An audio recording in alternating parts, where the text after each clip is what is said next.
Hello everyone, welcome back in my YouTube channel. I am Dr. Devaram, Assistant Professor in Geology, Government Dungur College, Bikaner. In the continuation of topic volcanoes, today we are going to discuss about volcanic products.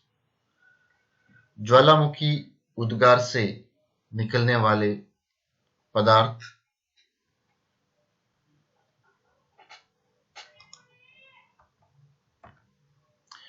volcanic products, ज्वालामुखीय उत्पाद.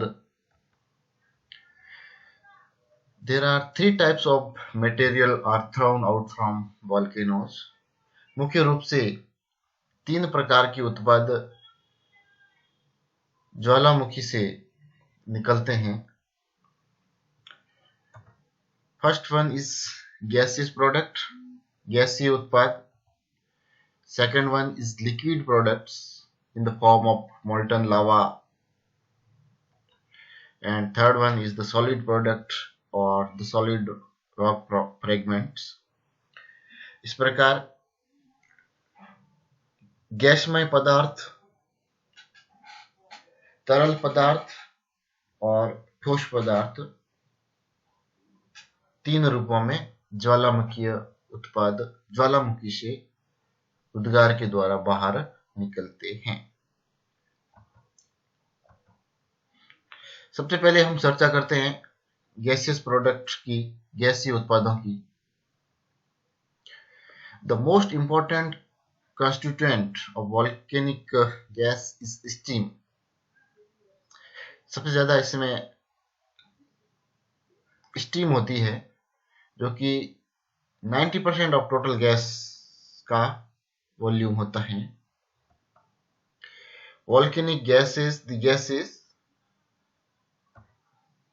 and some other volatile materials. The main gases contain H2S, hydrogen sulfide, H2O, water vapors, SO2 sulfides, CO2 carbon dioxide, N2 nitrogen, HCl hydrochloric acid in the form of fumes. So these are the important gaseous product of volcano. जलवाष्प, carbon dioxide, गंधक, ammonium chloride, hydrogen, organ इत्यादि गैसें मिल जाती है. इसमें 80 से 90% जलवाष्प होता है. Second one is liquid product, तरल उत्पाद. तरल उत्पाद में मुख्य रूप से लावा होता है, जो कि लाल रंग का होता है, जिसमें गैसें और कई प्रकार के खनिज मिले रहते हैं. सिलिका के मात्रा के आधार पर यह अधिसिलिक लावा, एसिड लावा और अल्पसिलिक बेसिक लावा होता है. अधिसिलिक लावा, जिसमें सिलिका की मात्रा 75% से अधिक होती है, गाढ़ा अधिक होने के कारण यह धीरे धीरे बहता है और शीघ्र ही जमता है. अधिसिलिक लावा पतला होता है, शीघ्र पिघलकर दूर तक प्रवाहित होता है. इसमें सिलिका की मात्रा लगभग 40% होती है. फर्दर हमने लावा को पोह लावा,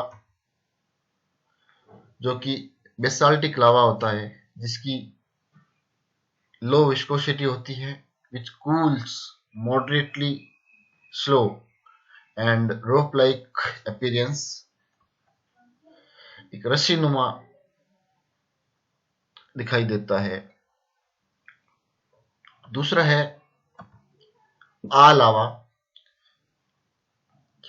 that is also a basaltic lava and pronounced as A, having higher viscosity, solidify while flowing and having the angular pieces.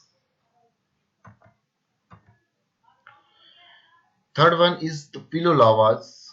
The lava extruded under water, cools and contract, having spherical masses like this, and this cools under oceanic floor. So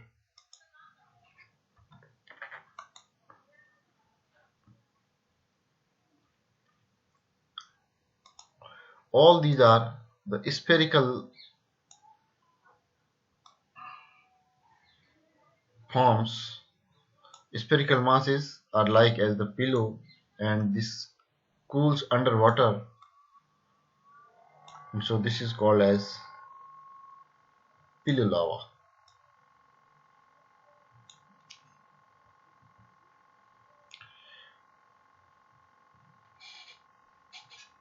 Third one is the solid product, ठोस उत्पाद, ash and pyroclastic material, the solid. Airborne material ejected by a volcano, which are classified based on their size. ये विभिन्न आकार के ठोस cell खंड होते हैं। इनमें अत्यंत सूक्ष्म कण, ज्वालामुखी राख या धूल होती है। सबसे पहले अगर हम वॉल्केनिक एश या वॉल्केनिक राख की बात करें तो फाइन एश जो कि 0.06 mm से भी छोटी साइज की होती है, coarse ash 0.06 mm to 2 mm size की होती है, और इसका अगर संगठन होता है तो इसमें रॉक, मिनरल्स और वॉल्केनिक गैसेस का कंपोजिशन होता है। इस प्रकार वॉल्केनिक गैस होती है। दूसरा है सिंडर्स, जिनकी size 2 mm to 64 mm, 2 mm से 64 mm की साइज होती है। उसका संगठन लगभग समान वॉल्केनिक राख के समान ही होता है। जब वह गिरती है तो हैजार्डस होती है।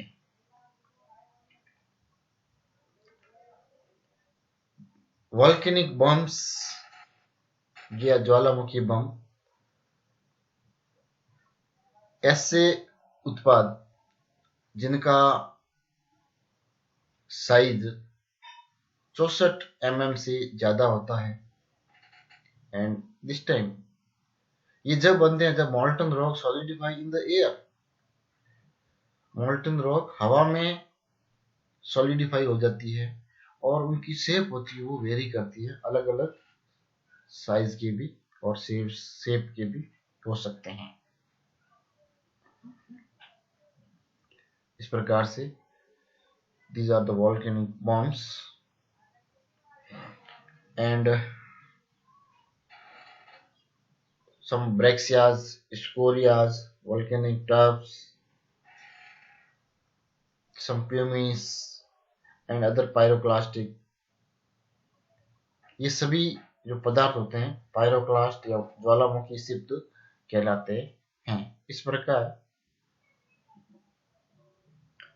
ज्वालामुखी उद्गार से निकलने वाले 3 मुख्य रूप से उद्गार होते हैं। इसमें गैसियस पदार्थ, तरल पदार्थ और ठोस पदार्थ। Thank you.